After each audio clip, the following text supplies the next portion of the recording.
नमस्ते साथियों। सूर्यकेतु आयुर्वेद में आपका स्वागत है। महर्षि वाग्भट छाछ के बारे में एक अद्भुत बात बोलते हैं कि जो भोर ही मट्ठा पियत है, जीरा नमक मिलाए, बल बुद्धि तीसे बढ़त हैं, सभी रोग जरी जाए।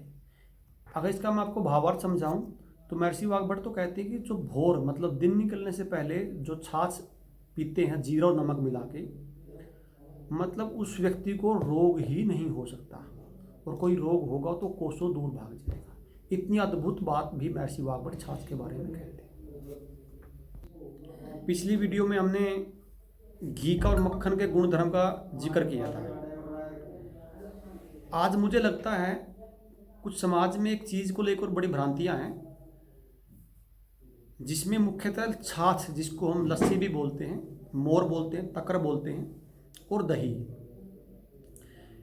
मैंने कई सारे रोगियों में देखा है, इनकी वजह से रोगी को ठीक भी होते हुए देखा है, और इन्हीं की वजह से रोगियों को बीमार होते हुए भी देखा है। तो आज के वीडियो में छाछ और दही, ये किसके लिए विष हैं, किसके लिए अमृत हैं, किस तरह से इनका प्रयोग करना चाहिए, उसका हम जिक्र करेंगे।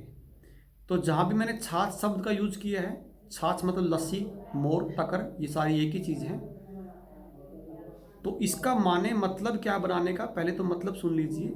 इसका बनने का जो तरीका है, दही जमाया, दही को मथ के उसमें से मक्खन निकाल लिया, और मक्खन निकलने के बाद जो चीज़ बचती है उसको ही तक्र बोलते हैं। तो कई सारे लोग, कई सारे रोगी कहते जी हम तो छाछ पीते हैं। पूछने पे जी कैसे बनाते हो आप लोग, कि जी दही को हम ऐसे ग्राइंड कर लेते हैं और वो पीते हैं। वो तक्र नहीं है, वो घोल के रूप में है, उसमें तक्र के गुण नहीं आते। तो आयुर्वेद कहता है, और वैसे ही चरक कहते हैं। अब आपको जो मैं जानकारी दे रहा हूँ आपको बड़ा अचंभा लगेगा, लेकिन आप ये ध्यान रखना, ये जानकारी मैं अपने व्यू से नहीं दे रहा, मैं अपने, ये थ्योरी मेरी नहीं है, ये थ्योरी आयुर्वेद की है। तो महर्षि चरक, महर्षि वाग्भट का सबका लगभग एक सा मत है इसमें। तो छाछ का और दही का जो गुण धर्म बताया, ये दोनों पित्तवर्धक हैं, मतलब ये पित्त को बढ़ाने वाली हैं, और ये दोनों ही वात और कफ को कम करने वाली हैं, वात और कफ का नाश करने वाली हैं। अब आप लोगों को, जहाँ भी आप लोगों ने छाछ का, दही का जिक्र किया होगा, ये आप लोग पीते होंगे, मुझे ऐसा लगता है कई सारे रोगियों से बात करने के बाद, कि लोग जहाँ ये सोचते हैं कि दही और लस्सी ठंडी है, और लोग गर्मी से बचने के लिए दही लस्सी का सेवन करते हैं, ऐसा समाज में लगभग एक चलन है। तो मैं आप लोगों को चेता देना चाहता हूँ, जो लोग, जो रोगी छाछ दही का इसलिए सेवन कर रहे हैं कि वो ठंडी है, आप सावधान हो जाइए। आयुर्वेद में बिल्कुल इसके गुणधर्म का साफ साफ वर्णन है। ये पित्तवर्धक है, पित्त को बढ़ाने वाली है। और इसमें छाछ के बारे में अगर मैं पहले आपको बात करूं, छाछ के बारे में, तो लस्सी का जो जिक्र है, ये आयुर्वेद में जो 6 ऋतुएं होती हैं उसमें से शरद ऋतु माने तो वर्षा ऋतु के बाद के जो 2 महीने हैं उसमें इसको वर्जित बताया है, उसमें इसको पीना नहीं बताया। ये सबसे अच्छा पीने का समय पूरी सर्दी में जो दो ऋतुएं हैं, और आपकी वर्षा ऋतु में पीने योग्य है, ग्रीष्म ऋतु में पीने योग्य है, लेकिन वसंत ऋतु में पीने योग्य है। लेकिन ध्यान रहे, इसमें हर ऋतु में फॉर्मुलेशन, इसमें पीने का तरीका बदल जाता है, और रोगी किस प्रवृत्ति का है उसके हिसाब से भी पीने का तरीका बदल जाता है। मोटा मोटा मैं बता देता हूँ आपको, बहुत बारीकी में जाने से की जरूरत नहीं है। जैसा सबको पता है, आयुर्वेद में 3 तरह के रोग बताए हैं, 3 तरह के रोग आते हैं, कफ, पित्त और वात का। वात के रोग जो किसी अगली वीडियो में बारीकी से जिक्र करेंगे, लेकिन फिर भी वायु के जो रोग होते हैं, जोड़ों के दर्द वगैरह जो रोग होते हैं, उनके लिए जो रोग वायु के हैं, उन जो वात प्रवृत्ति का व्यक्ति है, उनको हमेशा छाछ में सौंठ और सेंधा नमक डाल के ही पीना चाहिए। रिपीट कर रहा हूँ, सौंफ नहीं, सूंठ और सेंधा नमक। एक बात, कफ के जो रोगी हैं उनको हमेशा छाछ में सौंठ, काली मिर्च, पीपल, जिसको मग पीपल, छोटी पीपल बोलते हैं, इन तीनों को का पाउडर बना के ये डाल लेना चाहिए, और साथ में सेंधा नमक डाल सकते हो।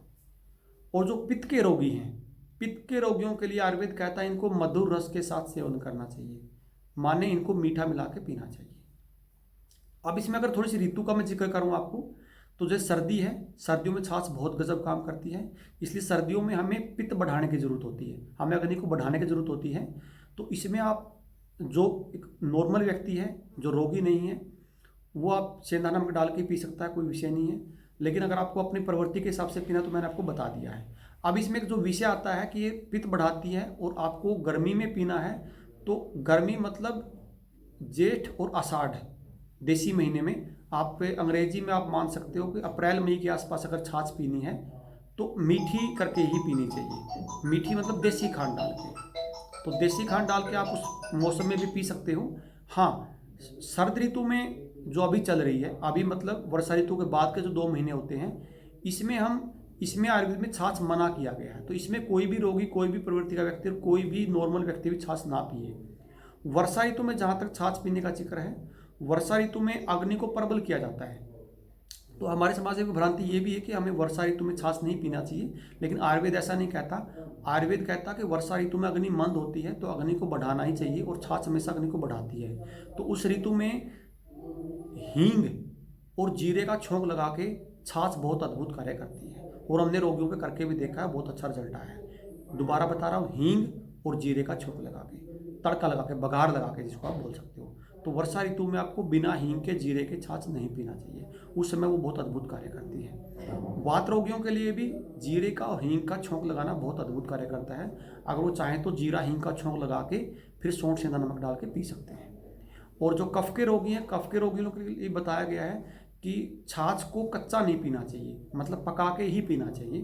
तो पकाने का मतलब उसमें बघार लगा लेना चाहिए जीरे की, हींग की। एक बात तो ये होगी। दूसरा, इसमें मूत्र रोगियों के लिए, जिसको मूत्र की परेशानी है, किसी का बाथरूम रुक के आ रहा है, तो उसके लिए इसमें गुड़ घोले के पीने का प्रावधान बताया गया है। गुड़ या शक्कर जो है, शक्कर मतलब जो गुड़ जैसी होती है, उसको घोल के पीने का बताया है। तो उसके लिए मूत्र रोगों में बहुत अच्छा काम करती है। देखो, छाछ के बारे में जो बताया गया, लघु है, हल्की है पचने में, छाछ का जो गुणधर्म है। और ये जैसे बवासीर है, अरस रोगी हैं, पेट रोगी हैं, गुल्म है, इनके लिए बहुत अद्भुत बताया गया है। और छाछ का अगर मैं अपने एक जो मेरा आंकलन रहा है, हमारे समाज में दही खाने का जो ज़्यादा प्रचलन रहा है, लेकिन हमें ऐसा लगता है, मुझे ऐसा लगता है कि छाछ दही के बजाय ज़्यादा अच्छी है पीने में। और अगर मैं अब दही की बात, हाँ, छाछ में एक बात रहेगी, बहुत सारे लोग जो छाछ को बहुत अच्छा मानते हैं वो एक गलती कर बैठते हैं। वो क्या करते हैं, रात को भी छाछ, शाम को भी छाछ पी लेते हैं, मट्ठा लस्सी पी लेते हैं, जो कहीं भी नहीं लिखा, ना कहीं बताया गया है। तो दोपहर बाद का जो समय होता है वो मट्ठे का बिल्कुल भी समय नहीं होता। कुछ पर्टिकुलर एरिया में, जैसे कोई दक्षिण भारत वगैरह में कुछ कुछ जगह सुना है, लेकिन बहुत ज़्यादा अच्छा नहीं है।